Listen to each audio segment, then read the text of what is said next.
आपण या ठिकाणी कर्नाटकातील उत्तर कन्नड जिल्ह्यातील होन्नावर तालुक्यातील इडगुंज या ठिकाणी आलेलो, ज्या ठिकाणी अतिशय प्राचीन काळातील जो 1500 वर्षाचा त्याला इतिहास आहे असं गणेशाचं प्राचीन मंदिर आहे.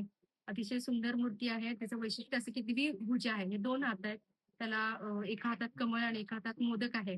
आणि गणेशाचं प्राचीन रूप का मानलं जातं तर या ठिकाणी जेव्हा द्वारपायुगामध्ये शेवटच्या काळात ऋषीमुनींची चर्चा होती आणि पुढच्या संकट जी कलियुगात आहेत तर ह्याच्या चर्चा असतानाच या गणपतीची स्थापना याचं निराकरण करण्याकरता याकरता व्हावी अशी इच्छा होती आणि त्यानुसार हा इडगुंजी गणपती या ठिकाणी स्थापन झालेला आहे. याच्या दर्शनाने आपल्या इच्छा पूर्ण होतात आणि आपल्या पापाचं क्षमा केली जाते अशी आख्यायिका आहे आणि म्हणून हे अतिशय आध्यात्मिक शांत रम्य असं ठिकाण आहे. होन्नावर तालुक्यात असे ते निसर्गरम्य डोंगर टेकड्या शरावती नदीच्या काठाला आणि अतिशय बॅकवॉटरचं हे प्रसिद्ध असं आध्यात्मिक केंद्र म्हणून इडगुंजीचा गणपती भाविकांचं श्रद्धेचं, पर्यटनाचं, ऐतिहासिक, आध्यात्मिक, धार्मिक आणि सांस्कृतिक केंद्र मानलं जातं.